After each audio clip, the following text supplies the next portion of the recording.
વાગડ વિસ્તારના મુખ્ય મથક રાપર શહેર તથા આસપાસના વિસ્તાર તેમજ મુખ્ય માર્ગો પર દિન પ્રતિદિન રખડતા ઢોરો અને આખલાઓનો ત્રાસ વધી રહ્યો છે।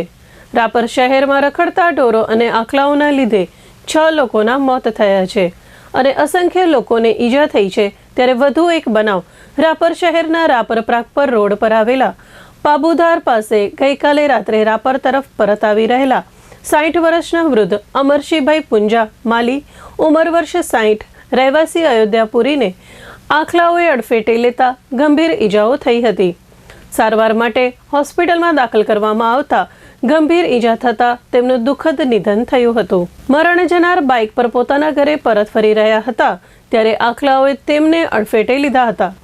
આ દુર્ઘટનાના કારણે તેમના એકમાત્ર પુત્રએ પિતાની છત્રછાયા ગુમાવી છે। આ મામલે રાપર પોલીસ સ્ટેશનમાં જાણવાજોગ નોંધ કરવામાં આવી હતી। નગરપાલિકાની ચૂંટણી પહેલા રાપરની ચૂંટણી મુદ્દે લડ્યા હતા કે રાપરના રખડતા ઢોરોનો ત્રાસ ડામી છું, આવી વિવિધ સમસ્યાઓ રહી અને ચૂંટણી પછી પણ સતત નગરપાલિકાને આ બાબતે મેં અને રાપર શહેર કોંગ્રેસ સમિતિ વતીથી દર્જનો રજૂઆત કરી હતી અને આશંકા પણ જતાવી હતી કે રખડતા ઢોરોના કારણે રાપરની અંદરમાં કેટલાય માનો ભોગ લેવાના છે, પણ પાલિકાના પેટનું પાણી હલતું નથી।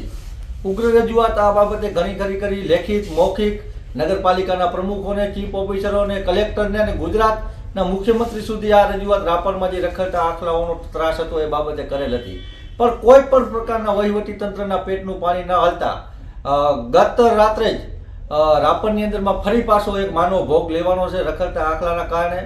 અમરસિંહ માલી નામના એક આધેડ વ્યક્તિ પોતાની સ્કૂટી પર જઈ રહ્યા હતા ત્યારે આખલાએ હડફેટે લેતા તેમનું દુઃખદ નિધન થયું છે। એનું હું દુઃખ વ્યક્ત કરું છું અને ફરીથી વહીવટી તંત્રને કહું છું કે ખરેખર તમારાથી મોટું નમાલું કોઈ હોઈ શકે નહીં। આટલી બધી રજૂઆત શહેરની અને માત્ર એને તમે એક કાગળ લેખીને જો કચરાપેટીમાં નાખી દેતા હો અને આ રખડતા ઢોરના કારણે દિવસે ને દિવસે વધતો જતો હોય ત્રાસ અને થોડા સમયમાં માનવ ભોગ લેવાતા હોય, ખરેખર હું તો કહું છું કે રાપરના ચીફ ઓફિસર ઉપર આ બાબતે FIR દાખલ થવી જોઈએ અને જવાબદાર જે હોદ્દા ઉપર બેઠેલા વ્યક્તિએ રાજીનામું આપી દેવું પડે આ બાબતે જો કોઈ કાર્યવાહી ન કરી શકતા હોય તો।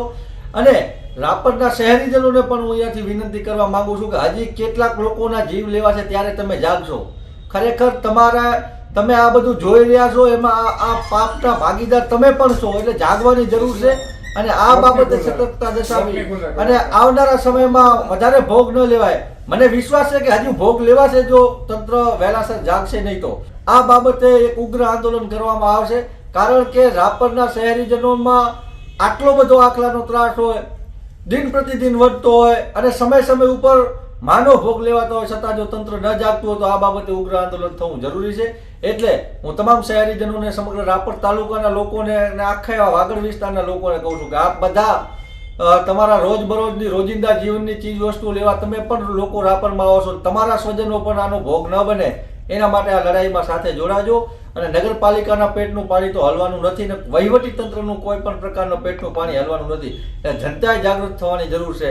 આ બાબતે હું તો કહું છું અત્યારે મારી પહેલી માંગણી એ છે કે આ જે વડીલનું નિધન થયું છે એ બાબતે જવાબદાર અધિકારી ઉપર FIR દાખલ થવી જોઈએ અને આવનારા સમયમાં આ બાબતે ઉગ્ર આંદોલન થશે।